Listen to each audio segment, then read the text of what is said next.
Join me as I stay at a Northeast ski resort with our truck camper. I'm about to be heading to the ski resort in Vermont called Killington Resort. And you're allowed to stay overnight at one of the overflow lots. I think the lot is called the Skyship lot. It was snowing, but now it's kind of turned to rain. It's 16 degrees out. I'm about 2 hours away. Here's a look at my truck and camper setup before we head into the grocery store. It's a 2021 Toyota Tundra with a 2020 Scout Olympic truck camper. You can see it's starting to snow again. And last month I got new BF Goodrich KO2 tires. So hopefully we'll have good traction with these. Some sour cream. I think this will be enough for what we're doing.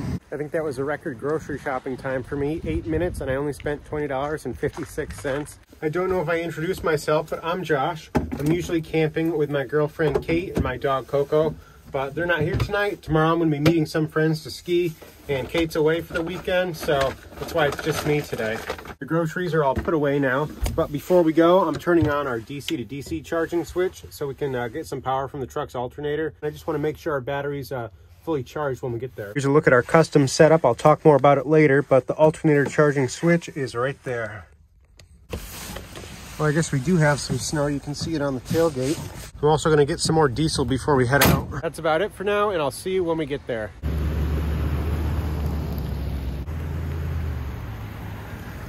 I just went through Rutland, Vermont. Earlier, I stopped to fill up the truck and get some diesel for the diesel heater. We're about 20 minutes away at this point, and there's not a lot of snow on the roads anymore, and it's 11 degrees.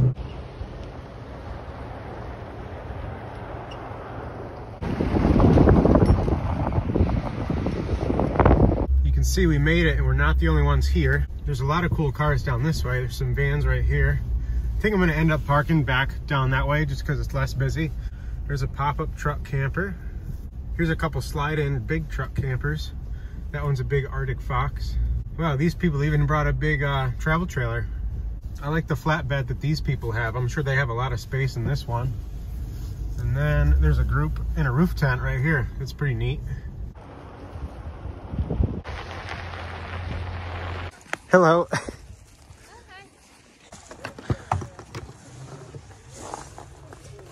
Right before I turned off the truck, it said it was 7 degrees out, and I believe it. You can see my breath in here. I'm also going to start the heater. I want to see how long it takes to heat this place up. It just turned on. I thought it was going to turn on for a second, but now it's going. You can see 5 degrees. I think I decided I'm going to move down that way because I want to have more space. I didn't realize this thing right next to me was a roof tent on a trailer until I looked at it with my headlamp. My heater's kind of loud. When you go over here, you can really hear it. I'm glad I moved. You can see I'm down at the other end right near the walkway now. Those people were nice. We were just a little bit closer than I thought we would be. And there's no need to be close when you have extra room. I thought it would be fun to make nachos for dinner. And to do that, I brought the little toaster oven that we have, as well as our Goal Zero Yeti 1000. You're probably wondering, why aren't I just plugging this into our battery setup, or why isn't this our battery setup?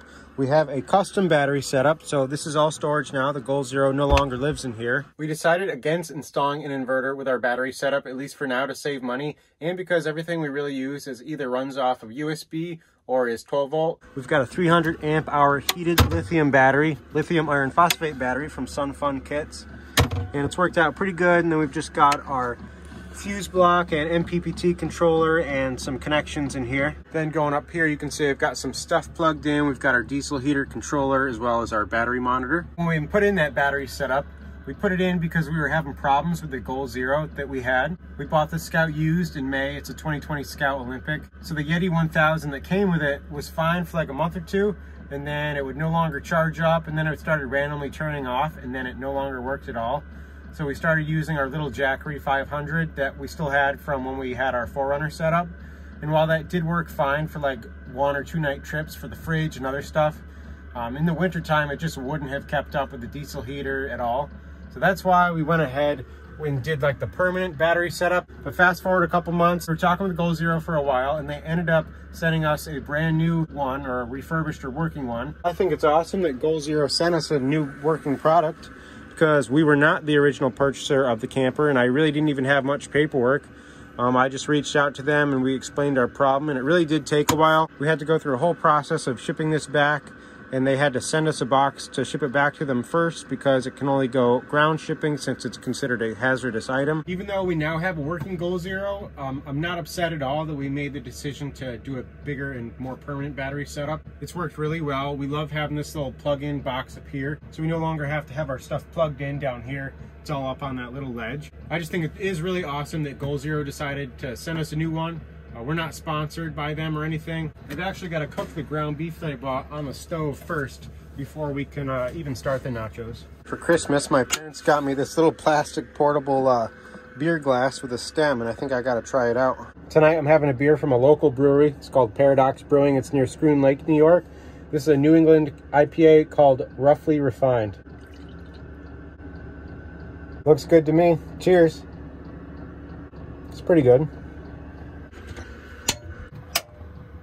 I really love this stove. I'm glad we put these in. This is a Dometic cooktop, and this is just a sink that I got from Amazon, but they match pretty well. Might as well get out all the nacho stuff.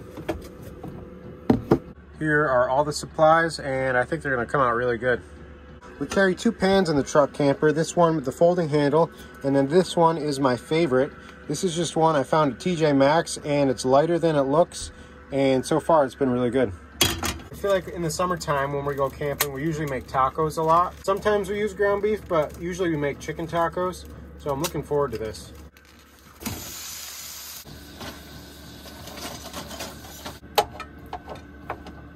I feel like I also really love this universal lid. I think I got it on Amazon. I don't know if I mentioned this earlier, but I did a test to see how long it took to get the camper up to 50 degrees. You can see it took 55 minutes. I got out our toaster oven because I was going to start prepping making the nachos. I think I'm actually going to make them in this, but I'm going to line it with this tin foil. This looks like it fits pretty well to me. I already opened this window, but you're about to see why people prefer to cook outside of their camper.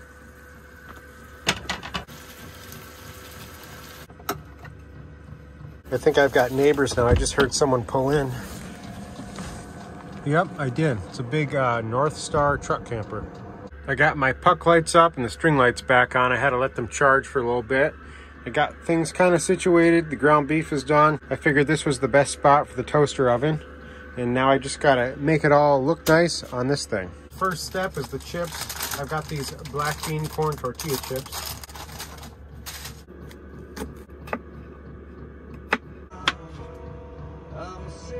Got everything prepared that I want to prepare.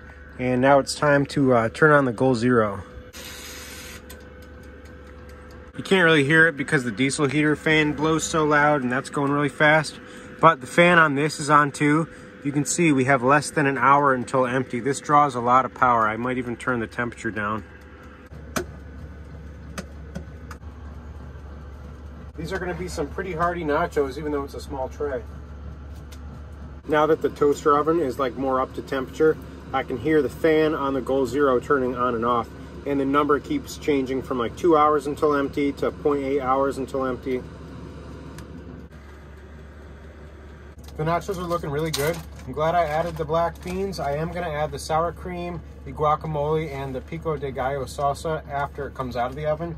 I'm just gonna add 1 layer of a little bit of cheese on top. I'm sure these are gonna come out awesome.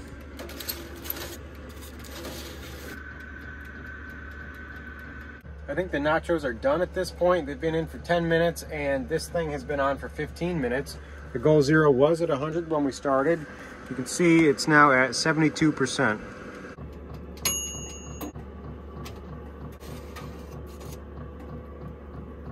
This is definitely more than I want to eat. I don't know how I'm going to put this away and save this, but it looks really good to me. Cheers. Oh, these are great. Kate would really like these if she was here. It's nice in here now. It's 66.6 degrees. I think it was almost 2 years ago at this point, but my friends Jesse and Kyle and I went camping and it was like -10 or -13 degree weather, and we didn't have any diesel heater at that point. We all slept in our cars on sleeping pads with like multiple sleeping bags. We had a fun time, but I don't think I would do it again, or I probably would, but it's definitely not as comfortable as this. I feel like usually we like to make burgers with a salad or chicken with some type of vegetable because it's just nice to have a quick meal. It was nice having a toaster oven. I can see why people put like small ovens in their camper builds. The nachos turned out great. I had a little bit more than half. I was really hungry, but I'm really full now. I think I'll be able to like roll them up in like a burrito form. I think this is working out better than I thought it would. You can hear the plow going by. I don't know if that's in the parking lot or on the main road, but this is the last pan I'm gonna wipe out. And then I think I'm gonna hang out for a little bit and then go walk the parking lot. It's supposed to be perfectly sunny tomorrow. You know, Chemo Mountain is only 20 minutes away, and if you wanna stay overnight in a camper or in your car, and you wanna go to that mountain, you stay at this lot because they don't allow it at Okemo. I think the walkway to get on the gondola is literally like 100 feet away from me. So you can just change in your car or truck camper and then walk right up to the gondola. I'm actually gonna be doing what I just explained. Even though I'm camping in the Killington lot and the gondola's right over there, I'm gonna be skiing at Okemo tomorrow because I have the epic 7-day pass, and Killington is a Icon resort, or it's on the Icon Pass. I forgot what company owns what, but I can't camp at Okemo like I just said, and this was my next best thing. I just cleaned the table and I realized that our dish soap and cleaning spray are frozen. I was still able to spray some out because let me show you what this looks like once I take the table off. Ever since we made this little bench cushion underneath to spread our legs out, we love taking the table off after dinner just to have more of a hangout space now that we no longer need the table. It's as simple as that, and it makes a lot more sense. When there's 3 of us in here, having this space more open really makes it feel a lot bigger in here. It's officially 71 degrees in here, so it's getting really hot. I think I'm gonna go take a walk around the parking lot. I'm also gonna put some stuff back in the truck and get my ski stuff out so it's not super cold when I have to put it on in the morning. Just put the toaster oven, the Goal Zero, and the garbage in here. I feel like it's just better to have it in here and not have the camper all cluttered. I don't know if you can hear it, but the music is still playing. They've since turned off the lights on this sign over here. There's a look at our truck camper. You can see we've got another one, the one that pulled in earlier. There's a lot of people here. It goes pretty far down. I feel like there's more regular cars than I was expecting too. I'm in the middle of the parking lot now. This is exactly why you're not allowed to camp at most ski places, because people leave stuff like this. So I think I'm gonna pick this up and try to bring it back with me. Wow, it is quite cold. I got my ski bag and I brought that pizza box with those Miller Lite cans and put them in the truck. It really bothers me when people leave stuff like that, especially here. Like, that's just definitely how the ability to camp at places like this gets taken away. I want to do more of a walk, but I'm not going to film it this time. My hand got too cold just from the couple minutes that I was out there. So I'll see you when I get back. My walk was nice. As you can see, I've changed and I've got my dim lights on. I'm getting ready for bed. I think I counted 10 truck campers and about 10 vans and 2 roof tents and then an assortment of other cars. So there's a good amount of people here. I think it's close to 11 now, but not yet. And I'll see you in the morning, and hopefully it's not too loud from the road noise. Good morning. I slept pretty well. I think it's already pretty sunny out. I could see some sun coming through the skylight. It's pretty nice and warm in here. It's 58 degrees and it says it's 3 degrees outside, but feels like negative 13. Oh yeah, it's not that sunny yet, but you can tell it's gonna be a clear day. My friend said he's gonna be at Okemo at 8:10, and I've got like a 25 minute drive to get there.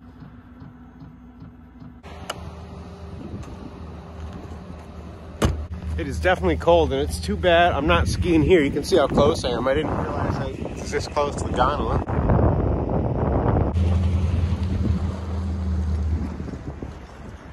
Continue on US 4 West for half a mile. Continue on Vermont 103 South for 1.5 miles. Hey, how's it going? I figured since we're waiting for you anyway, Kyle's almost ready, and then I'm gonna go get ready. Okay. We just got here a couple minutes ago. You can see there's a few vans. I decided to actually get changed in the truck camper so I didn't have to leave a bag in the lodge. This really is a beautiful day. I saw someone for the first time like wearing a buff. Oh, you can see the bubble lift over there. Yeah, it's closed. Yeah. Wow, this is great. A little icy, but for the most part, these are perfect conditions. This is Evan right in front of me. There's Kyle.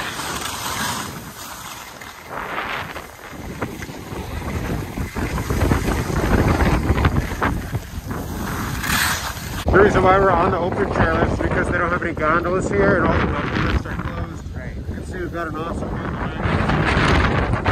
That chairlift took a while, and this is the summit. It's got a trail map over there. You Now we're heading down this way. I think there's like 30-mile-an-hour winds still.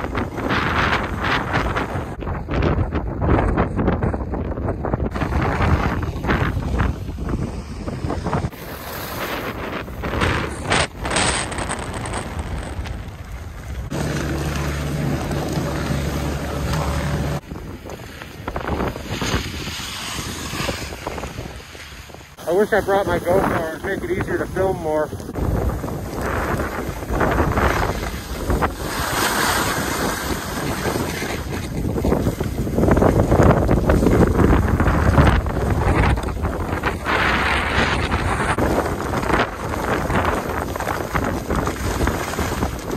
Wow, this is all ice back there.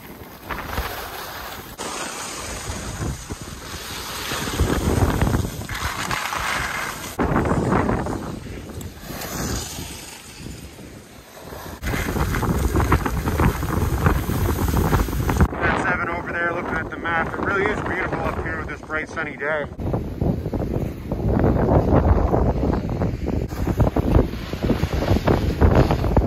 enjoying my day of skiing. My hands are pretty cold to the snow leader. I'll see you later when I'm back at the truck camper. Here we are back at the truck camper. Well, that wasn't the easiest coming up here. Let's see how warm it is inside.